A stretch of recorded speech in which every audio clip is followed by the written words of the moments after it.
ہم نے جو ڈائریکٹ ٹیکسیشن کا سسٹم بنایا تھا اس کو امپلیمنٹ کریں. سب سے بڑی اس حکومت کی جو ناکامی رہی ہے، جو ہم نے اکنامک ریفارمز دیے تھے، جو ٹیکس ریفارم دیے تھے، انہوں نے اس کو ریورس کرنے کی کوشش کی، کچھ نہیں ان سے ہو سکے، لیکن وہ سارا مفلوج کر دیا گیا، اور آج پھر انحصار جو ہے وہ اضافی انڈائریکٹ ٹیکسیشن کر کے عوام پر ڈالا جا رہا ہے. اور ہم نے 5 سال میں ثابت کیا کہ حکومت پاکستان کی معیشت IMF پروگرام کے اندر جا سکتی ہے اور مکمل بھی کر سکتی ہے، اور لو انفلیشن اور ہائی گروتھ کے ساتھ مکمل کر سکتی ہے. یہ ہماری پرفارمنس ہے. میں صرف کاغذی باتیں یا وعدے وعید نہیں کر رہا، میں وہ حقائق آپ کے سامنے رکھ رہا ہوں جو اس حکومت نے اچیو کیا ہے. آپ کا بہت شکریہ. کوئی سوال ہو؟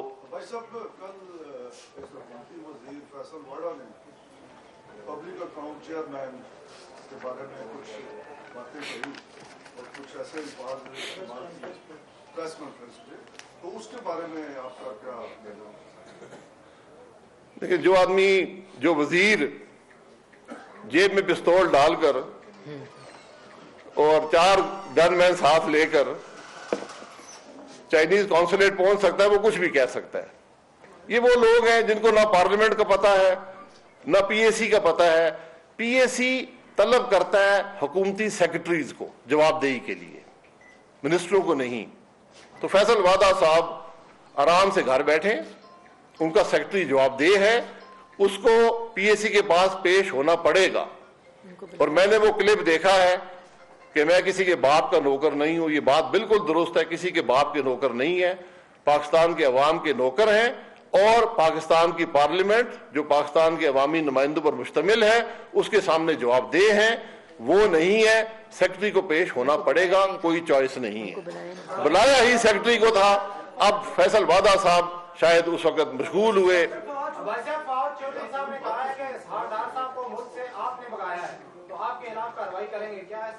بالکل میرے خلاف پرچہ درج کیا جائے اور اس میں جو فریق ہیں وہ بنایا جائے فواد چودھری صاحب کو، اور اگر غلط ثابت ہو تو فواد چودھری صاحب کو جیل میں ڈالا جائے. صاحب یہ بتائیے گا کہ آپ پاکستان کی بڑی پولیٹیکل پارٹی ہے اور جو آپ نے فگرز دیے ہیں ان پہ لنک کرنے کے علاوہ اور کوئی شاید چارہ نہیں ہے. اچھی بات ہے آپ میڈیا میں آئے ہیں، لیکن آپ بھی کہا کرتے ہیں سر کہ پارلیمنٹ ایک بہترین فورم ہے. میاں شہباز شریف صاحب کو جب پروٹیکشن آرڈر جاری نہیں ہو رہے تھے تو ساری اپوزیشن کو ہم نے دیکھا کہ پارلیمنٹ کے باہر آ گئی. وہ جب میاں شہباز شریف صاحب کا معاملہ ہوتا ہے آپ لوگ پارلیمنٹ کے گیٹ پہ آ جاتے ہیں. جب 22 کروڑ عوام کا معاملہ ہوتا ہے تو آپ ایک چھوٹی سی پریس کانفرنس کرتے ہیں. What is the reason you are not coming out of the parliament on parliament gate to protest against this act of the government? دیکھیں ہم نے ایڈجرنمنٹ موشن بھی دیے ہیں، کویسچن آف پریویلیج بھی دیے ہیں. جب پرائم منسٹر پارلیمنٹ میں نہیں آتا، وزراء نہیں آتے، جواب دہی نہیں ہوتی، ہر کا پارلیمنٹ کو اعتماد میں نہیں لیا جاتا، تو پھر ہمیں بھی کچھ کرنا پڑے گا اور ہم کریں گے. لیکن ہمارا یہ کام تھا کہ اگر پارلیمنٹ کو مفلوج کر دیا گیا ہے، 4 مہینے کمیٹیاں نہیں بن سکی، تو کم از کم یہ فورم ہے، پورا پاکستان دیکھتا ہے. ہم نے اپنا مقدمہ، پاکستان کے عوام کا مقدمہ آپ کے سامنے رکھ دیا ہے. بھائی صاحب یہ جو آپ نے فرض سلیم کے اوپر سارا پریس کانفرنس کا چنک رکھا ہے، فرض سلیم کی تو اپنی کریڈیبلٹی اتنی کوشچن ہے کہ جس طرح نیب نے ایک دفعہ نواز شریف کے خلاف فواد چودھری نے ہی اناؤنس کیا تھا کہ یہ ہمارا اسپوکس پرسن ہوگا 9 اکتوبر کو. 9 اکتوبر کو بنایا گیا تھا ترجمان. چلیں یہ اسٹیبلش ہوئے کہ ان کی کوئی کریڈیبلٹی نہیں ہے. میں نے اسی لیے میں نے تو وہ باتیں رکھی ہیں جو انہوں نے کہی ہیں، اور فواد چودھری صاحب نے کہا تھا یہ ہمارا اسپوکس پرسن ہے.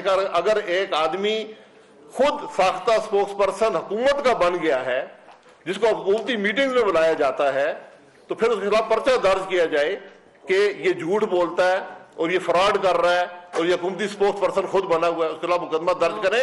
اور میں نے صرف اس کی باتیں آپ کے سامنے رکھی ہیں، اور پھر میں نے اس سے بڑھ کر جو حقائق ہیں، جو اس وقت معیشت کے حقائق ہیں، وہ بھی آپ کے سامنے رکھے ہیں.